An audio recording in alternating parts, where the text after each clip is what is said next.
Okay, so today we're going to work on a Chemex. Now, most people like to use a Chemex with a paper filter. You get it into three sides on one and one on the other, and you put your corners into lined up with your spout. I don't like the paper filter as much, and essentially it's just like a pour over. So follow the pour over instructions and you can use a paper filter with your Chemex. What I actually like in my Chemex is a metal cone filter. And the metal cone filter kind of works like a French press because it doesn't filter all the fines out. So you want to use a finer ground coffee. Before we put the cone in, we are always going to, actually we'll put the cone in. We'll put a little warm water just to warm up the cone and warm up the carafe. Get rid of that water. So now we're ready to add approximately 54 grams of coarse ground coffee.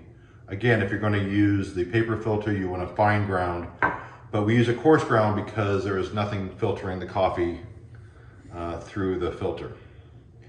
So we're going to tare that and we're going to begin a pour. Now it's similar to the pour over. We're going to start off and add enough coffee to wet the grounds. And we're going to let that foam for a few minutes. Okay, it looks like the first bloom is completed, so we're going to add another bit of coffee to it, and you'll see that it blooms again.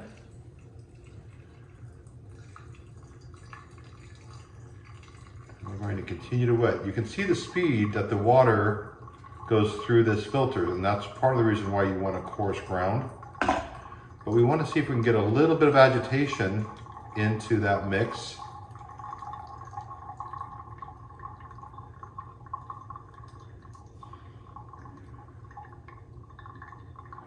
And then we want to continue to add water until we get up to approximately 900 grams of water.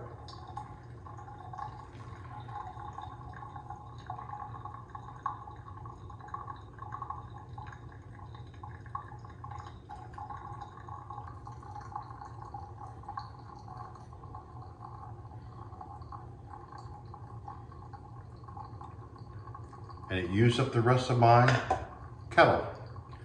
So we'll let that continue to drain through the filter. There's no additional steeping needed. It's all ready to go once it finishes draining.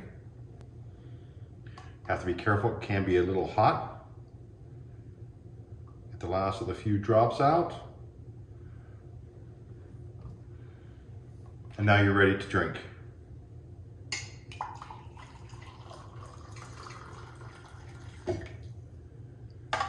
And enjoy.